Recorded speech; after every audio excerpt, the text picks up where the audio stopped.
Shalom, selamat malam Bapak Ibu, Saudara-saudari sekalian yang terkasih dalam Kristus. Kembali kita akan membaca firman Tuhan. Sebelum kita beristirahat, mari kita bersatu di dalam doa. Segala puji syukur terima kasih Tuhan atas kebaikan pertolongan-Mu, berkat-berkat-Mu sepanjang hari ini. Hingga saat ini kami kembali boleh merenungkan firman-Mu sebelum kami beristirahat. Mampukan kami mengerti, merenungkan dan melakukannya dalam kehidupan kami. Ampunkan dosa kesalahan kami. Laikkan kami Tuhan untuk bersekutu membaca firman-Mu saat ini. Di dalam Kristus Yesus kami berdoa. Amin. Firman Tuhan malam hari ini diambil dari Wahyu 18 ayat 11 hingga ayatnya yang ke-20 di bawah judul perikop jatuhnya Babel. Ayat 11. Dan pedagang-pedagang di bumi menangis dan berkabung karena dia, sebab tidak ada orang lagi yang membeli barang-barang mereka, yaitu barang-barang dagangan dari emas dan perak, permata dan mutiara, dari lenan halus dan kain ungu, dari sutra dan kain kirmizi, berbagai jenis barang dari kayu yang harum baunya, berbagai jenis barang dari gading, berbagai jenis barang dari kayu yang mahal, dari tembaga besi dan pualam, kulit manis dan rempah-rempah, wangi-wangian mur dan kemenyan, anggur minyak, tepung halus dan gandum, lembu sapi, domba, kuda dan kereta, budak dan bahkan nyawa manusia. Dan mereka akan berkata, sudah lenyap buah-buahan yang diingini hatimu, dan segala yang mewah dan indah telah hilang daripadamu, dan tidak akan ditemukan lagi. Mereka yang memperdagangkan barang-barang itu, yang telah menjadi kaya oleh dia, akan berdiri jauh-jauh karena takut akan siksaannya, dan sambil menangis dan meratap. Mereka berkata, celaka, celaka, kota besar yang berpakaian lenan halus, dan kain ungu dan kain kirmizi, dan yang dihiasi dengan emas, dan permata dan mutiara, sebab dalam 1 jam saja kekayaan sebanyak itu sudah binasa. Dan setiap nakoda dan pelayar dan anak-anak kapal, dan semua orang yang mata pencariannya di laut berdiri jauh-jauh, dan berseru ketika mereka melihat asap api yang membakarnya, katanya, kota manakah yang sama dengan kota besar ini? Dan mereka menghamburkan debu ke atas kepala mereka dan berseru sambil menangis dan meratap, katanya, celaka, celaka, kota besar yang olehnya semua orang yang mempunyai kapal di laut telah menjadi kaya oleh barangnya yang mahal, sebab dalam 1 jam saja ia sudah binasa. Bersukacitalah atas dia, hai sorga dan kamu, hai orang-orang kudus, rasul-rasul dan nabi-nabi, karena Allah telah menjatuhkan hukuman atas dia karena kamu. Amin. Demikian firman Tuhan. Renungan malam hari ini diberikan judul Kuasa Tuhan. Babel adalah simbol yang cukup umum digunakan oleh orang-orang percaya abad pertama Masehi sebagai ibu kota Kekaisaran Romawi.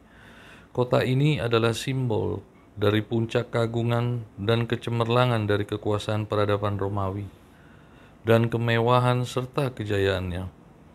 Dalam nats ini juga menceritakan tentang runtuhnya puncak dari kejahatan moral, kejahatan, serta kesombongan dunia. Babel adalah sebuah gambaran dunia yang dibangun oleh manusia untuk memuliakan manusia itu sendiri. Karena kepandaian dan keahlian yang dimiliki manusia saat itu, manusia menjadi sombong. Bahkan hati mereka dibutakan sehingga mereka tidak mengenal siapa Allah yang berkuasa atas manusia dan bumi beserta isinya. Semua waktu dipakai hanya untuk meneliti dan mengembangkan teknologi. Semua waktu dipakai hanya untuk mengembangkan ekonomi. Prinsip hidup mereka adalah time is money.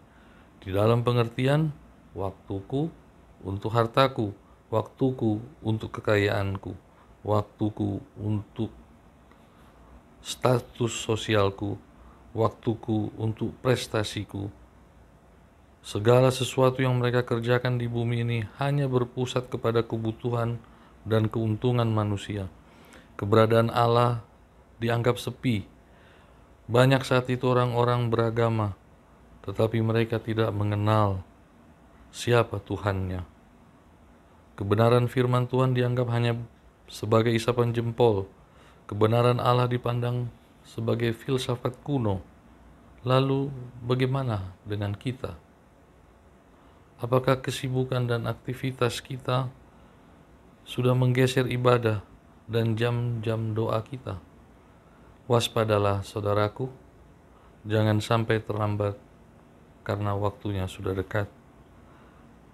Akhir hidup orang fasik digambarkan di dalam Wahyu 18 ayat 15 hingga 20, yaitu mereka yang telah menjadi kaya, berdiri jauh-jauh karena takut akan siksaan, dan sambil menangis dan meratap, mereka berkata, "Celaka, celaka, kota besar yang berpakaian lenan halus dan kain ungu dan kain kirmizi dan yang dihiasi dengan emas dan permata dan mutiara.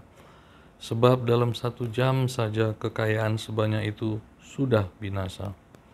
Semua keagungan dan kekuatan kota yang dahsyat itu dihancurkan Allah hanya 1 jam saja. Penghancuran ini menunjukkan bahwa hanya Allah saja yang sungguh-sungguh berkuasa, bukan kuasa duniawi. Ini adalah peringatan yang Tuhan berikan kepada setiap orang percaya untuk tetap bertekun dan setia kepada Dia. Kita memang hidup di dunia, tetapi janganlah hati kita menjadi sama dengan dunia. Jangan kita datang kepada Tuhan hanya saat kita membutuhkan Dia, tetapi milikilah kerinduan yang dalam untuk menyembah dan memuliakan nama-Nya. Sebab kerinduan kepada Allah adalah kunci pertumbuhan iman kita. Jika seseorang tidak memiliki kerinduan, maka cepat atau lambat iman percaya kita akan redup dan mati. Bila kita renungkan situasi pandemi saat ini yang hampir genap 1 tahun, mengingatkan kita juga pada kuasa Tuhan, karena Dialah yang telah mengizinkan situasi ini terjadi, dan hingga saat ini tidak ada kuasa lain dan kemampuan apapun yang dapat menghentikan pandemi ini.